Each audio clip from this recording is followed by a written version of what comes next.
China in crisis, with NBC News correspondent Tom Brokaw. Good evening. We all knew it couldn't go on forever, but no one thought it would come to this. A brutal massacre of Chinese students and other protesters by the Chinese army. The death count goes on tonight, and it is at least in the hundreds. It may go as high as 1,000 or more, and the fighting is not yet over. China is a nation at war with itself. As a result, the world is a much different place tonight. We've asked NBC's George Lewis to take us through this long, bloody battle. Tension had been building all day Saturday after some early skirmishes between students and soldiers.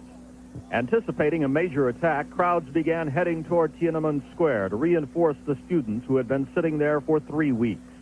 The number of soldiers ringing the square increased dramatically, thousands of them taking up positions in the center of town.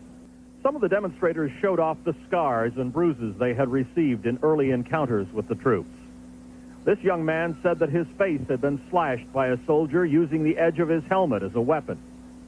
Nightfall Saturday, the soldiers' first attempt to enter the square. As they had on previous occasions, the students and their supporters massed around the convoys, blocking their movement. Some of the demonstrators tried to befriend the soldiers, saying that the People's Army and the people should not be enemies. It was a short, peaceful interlude. In the early morning hours of Sunday, armored personnel carriers began to advance on the square.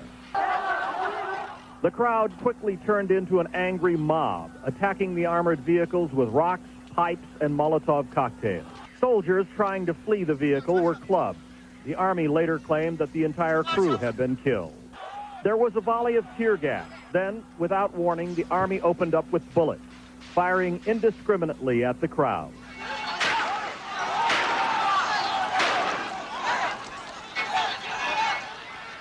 They just killed another one in the square. People used bicycles, pedicabs, whatever they could find to carry away the casualties. One doctor estimated the number of dead at 500. The doctor said, "My government has gone mad." One official government report characterized the massacre as a glorious victory over counter-revolutionary turmoil. But hardly anyone in this city thinks there's much glory in shooting down unarmed civilians.